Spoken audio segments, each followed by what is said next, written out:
দেখেন আমাদের কিন্তু ডক্সের যে ডিপোজিট ডেটটা সেটা কিন্তু আবার চেঞ্জ হয়েছে। আমাদের সব কিছু কিন্তু ও এক্সচেঞ্জার এবং টেলিগ্রাম ওয়ালেটের উইথড্রগুলো কিন্তু 23 তারিখ পর্যন্ত নিয়েছে এবং লিস্টিং ডেট কিন্তু 26 তারিখ পর্যন্ত নিয়েছে। তো এটা এখানে আপনারা ডক্সের এইতে অ্যানাউন্সমেন্ট চ্যানেলে বা কমিউনিটিতে আপনারা দেখে নেবেন। তো আমরা চলে যাব সর্বপ্রথম ডক্সে।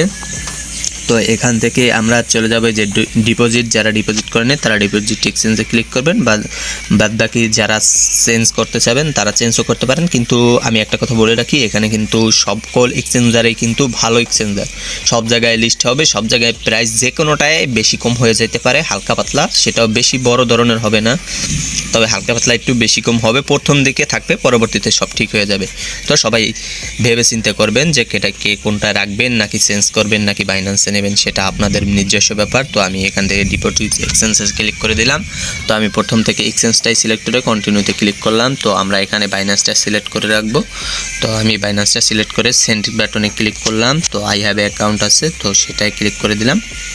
তো ক্লিক করার পর এখানে চাচ্ছে docs deposit address and memo. তো আমি বাইন্যান্সে চলে যাচ্ছি সরাসরি।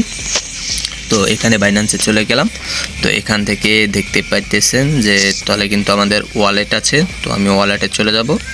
তো ওয়ালেটে গেলে আমরা স্পটে চলে যাব। স্পটে চলে গেলে আমাদের এই যে ডিপোজিট রয়েছে, তো আমরা ডিপোজিটে ক্লিক করব।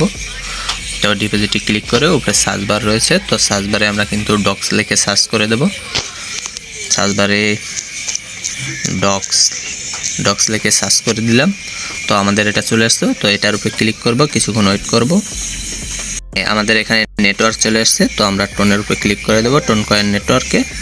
তো আমরা টোন কয়েন নেটওয়ার্কে ক্লিক করলে এরকম চলে আসবে। তো আমরা এখান থেকে যে অ্যাড্রেসটা রয়েছে, তো অ্যাড্রেসটা সর্বপ্রথম কপি করব। তো কপি করে নিয়ে এখানে ডক্সের উপরে অ্যাড্রেসে বসিয়ে দেব। তো আর মোমোতে নিচে মোমো রয়েছে, তো মোমোতে এই যে নিচে মোমোটা রয়েছে, তো এখানে আমরা কপি বাটনে ক্লিক করে মোমোটাও কপি করে নেব। তো আমরা এটাকেও মোমোর এখানে বসিয়ে দেব। তো এখন আমরা কিন্তু সেন্ড বাটনে ক্লিক করে দেব। তো সেন্ড বাটনে ক্লিক করলে আই হ্যাভ এ কনফার্ম করে দেব। তো এগুলো সব আগের মতোই সেম। তো সবাই অ্যাকাউন্ট বাইন্যান্স যাদের কেআইসি রয়েছে, তো তারা আপনারা এখান থেকে করতে পারেন। তো একটু ওয়েট করেন। হ্যাঁ, দেখতেই পাইতেছেন এটা কিন্তু প্রসেসিংয়ে চলে গেছে। তো আমার কিন্তু এটা এখন বাইন্যান্স শো করতেছে যে আমার বাইন্যান্স অ্যাকাউন্ট হয়ে গেছে। তো আমি চাইলে এখন আবার এখান থেকে চেঞ্জও করতে পারি। তো এটা আমার দরকার নেই, আমি আর কিন্তু হয়ে গেছে। তো আপনারাও এভাবে করে নেবেন যারা করবেন। অসংখ্য ধন্যবাদ।